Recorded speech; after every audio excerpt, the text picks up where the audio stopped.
গীবতকারীকে আল্লাহ পাক বানরের চেহারা দিবেন জাহান্নামের মধ্যে, এবং মৃত্যুকদেরকে কুকুরের চেহারা দান করবেন।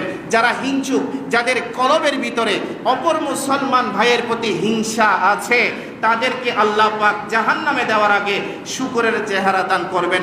এখন আপনারা বলেন, আমরা কি বানর হতে চাই? তাহলে গীবত পরিহার করতে হবে। আমরা কি কুকুর হতে চাই? তাহলে আপনাকে মিথ্যা পরিহার করতে হবে। আমরা কি শুকর হতে চাই?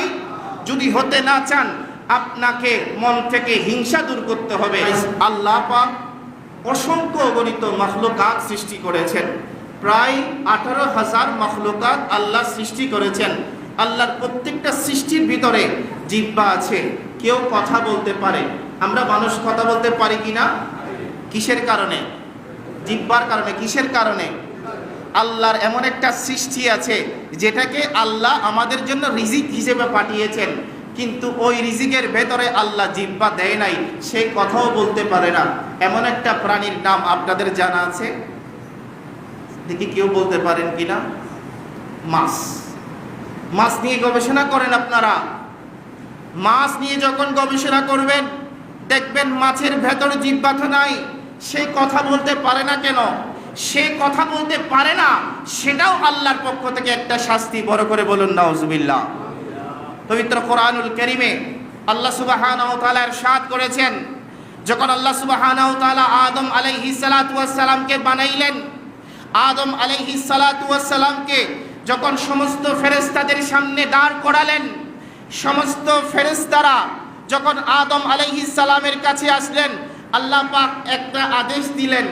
আল্লাহ পাক বললেন, এই ফেরেশতারা তোমরা সকলে মিলে আমার আদমকে সুজুদ করো। বলি সুবহানাল্লাহ।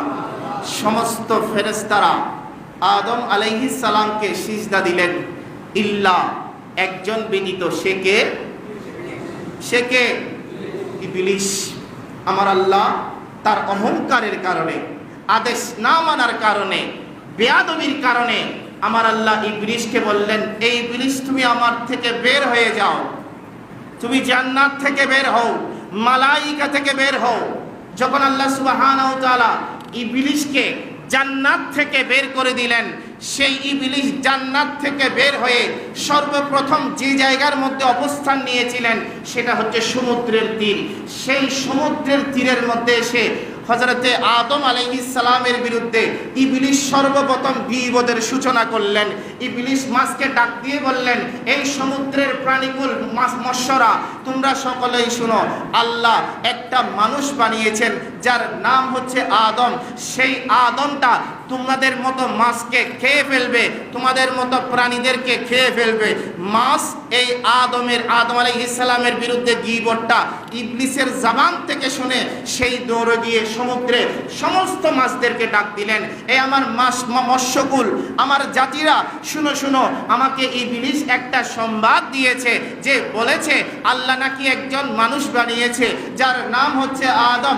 সেই আদম আমাদের সমুদ্রের সমস্ত মাছগুলো খেয়ে ফেলবে, সমস্ত মাছগুলো ভক্ষণ করে ফেলবে।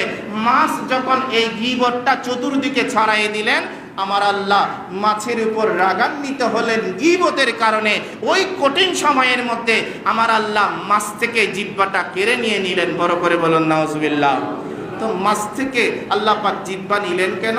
কারণ গীবতের কারণে। কিসের কারণে? গীবতের কারণে। এজন্য আমাদের প্রত্যেককে বুঝতে হবে যে আল্লাহ পাক গীবত কখনো পছন্দ করেন না। আমার নবী গীবত সম্পর্কে অত্যন্ত ভয়াবহ পরিণাম আমাদেরকে শিক্ষা দিয়েছেন। এজন্য আমাদের প্রত্যেকের উচিত গীবত থেকে নিজেদেরকে বিরত রাখা। আল্লাহ পাক আমাদের প্রত্যেককে বোঝার তৌফিক দান করুক। সকলে